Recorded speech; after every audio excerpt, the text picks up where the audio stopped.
Hi, Dr. Burkman here. I just wanted to give you guys an overview of my 28-day anti-inflammatory detox program that I run here at Collaborative.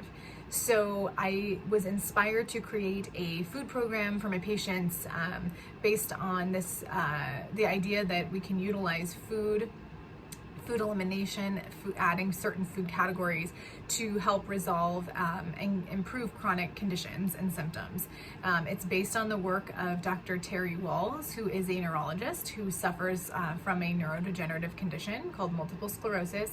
And she was doing lots of research after her diagnosis as to what would be best to support her journey through that illness.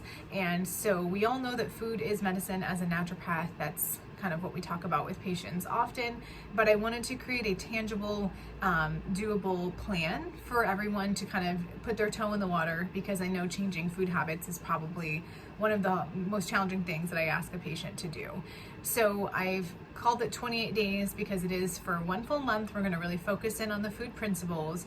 And at the end of the 28 days, we start to kind of reintroduce some of the things that I ask you to perhaps give up during that time, so that we can really know, once we're a clean machine, is something giving us a reaction. So a lot of people are like, oh, you're going to make me be gluten-free the rest of my life, or dairy-free, or certain things, and that may or may not be the case. It really just depends on how your body responds and reacts. So during the 28 days, we will eliminate a few things, but we will also add quite a few things in as well. So we base that on food categories, mainly plants. We count and calculate how much protein each of you needs and aim for those goals. And we also aim for other goals outside of just food, including proper sleep, proper exercise, proper stress management, and proper hydration. So we kind of go soup to nuts through all of it, even how to prep, kitchen gadgets, things that you may need.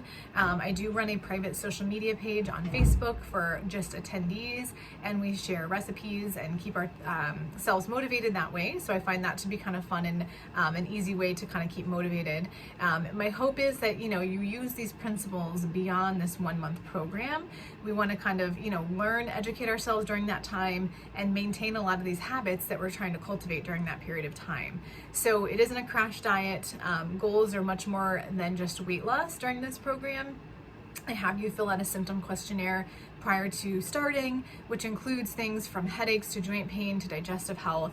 And at the end, you refill that out. And if there's things that are still concerning us or that didn't resolve, then we talk about ways that we could probably resolve those. Do we need to look at further analyses, etc.? But really, I have heard really wonderful feedback from those who've participated in the program. Resolution of migraine headaches, more energy, less digestive upset. Sometimes people just not realizing how damaging or detrimental something on a daily basis was really for them. So weight loss is, of course, a side bonus when our body is less inflamed and feeling better, but it is not the sole reason to consider something like this. It is based on balancing the immune system. So autoimmune conditions, it's great, but anything chronic, or if you're just looking to see if you may have a food intolerance, this program might be of benefit. So the next class starts next Thursday, March 2nd, and the link will be in this email or a social media post. And I always encourage questions if you have them before the class starts, but I hope to see you there. Take care.